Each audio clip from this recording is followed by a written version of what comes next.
Ich weiß nicht, ob du das mitbekommen hast oder wo du da im Prozess bist oder ob du überhaupt irgendetwas mit Kundalini-Yoga und Yogi Bhajan jemals zu tun gehabt hast.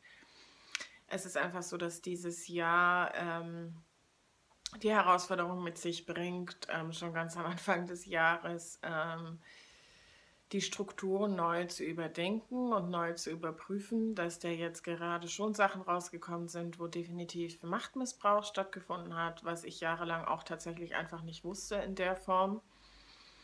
Für mich viel drastischer sind als jetzt irgendwie sexuelle Beziehungen, die Yogi Bhajan wohl hatte, sind da noch andere Geschichten, wie auch das Verschweigen eigentlich seiner Lehrerherkunft oder wer seine Lehrer waren.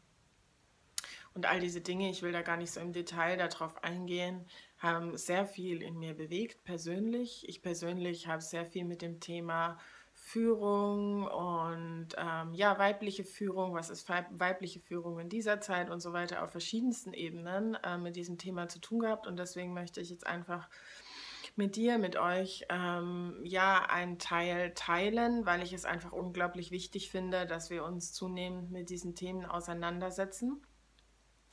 Wir sind einfach in einem Zeitalter angekommen, in einer Zeit, in der es unglaublich wichtig ist, dass wir zunehmend uns und auf unsere Wahrheit fokussieren und aufhören müssen, uns nach außen auszurichten. Das heißt, die Wahrnehmung in mir mit dem, was ich an Input kriege, muss ich in mir verarbeiten und dann in so einer Form nach außen bringen können, dass es sozusagen für mich stimmig ist.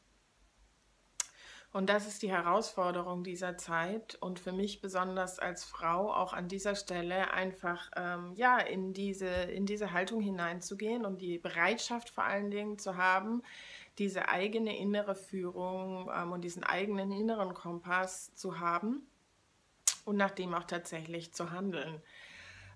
Ich bin selber in meiner Geschichte und in der Zeit, wie ich unterrichte, damit konfrontiert an der einen oder anderen Stelle gewesen und immer wieder in meinem Alltag bin ich auch konfrontiert damit, dass Menschen das Bedürfnis haben, dich als Mutterrolle oder als Mutterperson in irgendeiner Form zu sehen und die Verantwortung abzugeben. Und ich glaube, es ist ein zutiefst menschliches Bedürfnis, die Verantwortung abzugeben, zurückzugehen in den Kokon von einer kindlichen Haltung, ähm, wo du so nicht über die Dinge so sehr nachdenken musst, sondern du kannst sie abgeben. Der Meister hat gesagt, der Guru hat gesagt, die Mama hat gesagt, die Lehrerin hat gesagt, meine Heilerin hat gesagt, was auch immer, mein Heiler hat gesagt. Und damit gibst du die Verantwortung ab. Und es ist jetzt einfach eine Zeit gekommen, in der das nicht mehr dran ist. Und ich möchte dich einfach, für mich persönlich ist das eigentlich auch der Schnitt der Stelle. Für mich heißt es nicht, ich würde jetzt austreten aus einer Gemeinschaft aufgrund von diesen Neuerungen, neuesten Erkenntnissen. Ganz einfach deshalb, weil es sich für mich so anfühlen würde, als würde ich eigentlich dem wiederum viel zu viel Macht geben. Und diese Macht gebe ich der Sache nicht, sondern ich verbinde mich jeden Tag immer wieder, wenn ich mich auf die Matte setze, wenn ich unterrichte, mit der Qualität von, was ist meine Wahrheit, was ist das, was ich liebe an den Teachings, am Kundalini-Yoga, was ist das, was ich weitergebe, was ist das, wo ich wirklich sehe bei den Leuten, dass es Erfolge gibt, dass Bewegung einfach in das System hineinkommt und so weiter. Und dafür brauche ich keine Bestätigung von außen und dafür brauche ich auch keine wiederum, ja, wie mein Schnitt mit der Tradition, weil es sozusagen da Vorfälle gibt, die ich nicht so unterschreiben kann. Die gibt es überall.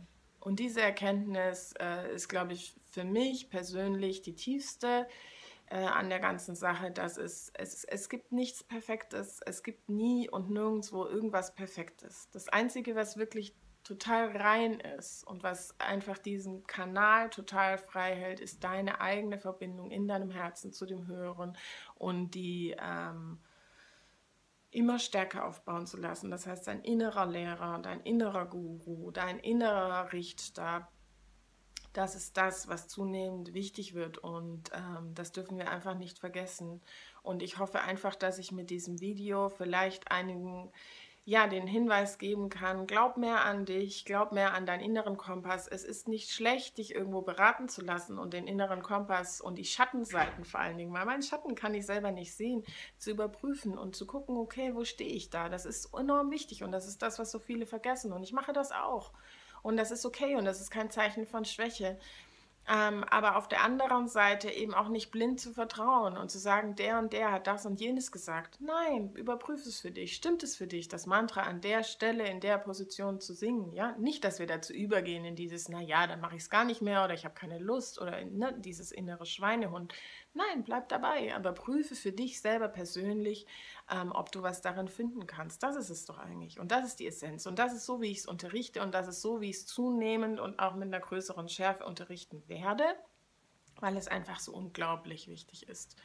Und das ist meines Erachtens nach auch das, was weibliche Führerschaft vielleicht auch unterscheidet, dass wir generell nicht so sehr vielleicht in diese Machtstrukturen hineingeraten, weil wir aufgrund der ganzen Geschichte nicht so sehr auch überhaupt in dieses Bild hineingehen. Und wir sind einfach anders, ja. Und es ist Zeit, auch dieses andere zu leben und zu zeigen, wir sind anders. Und wir müssen dafür stehen und wir müssen dazu stehen und wir müssen dem auch nachgehen und da mehr hinhorchen und authentischer sein mit uns, mit unserer Umwelt.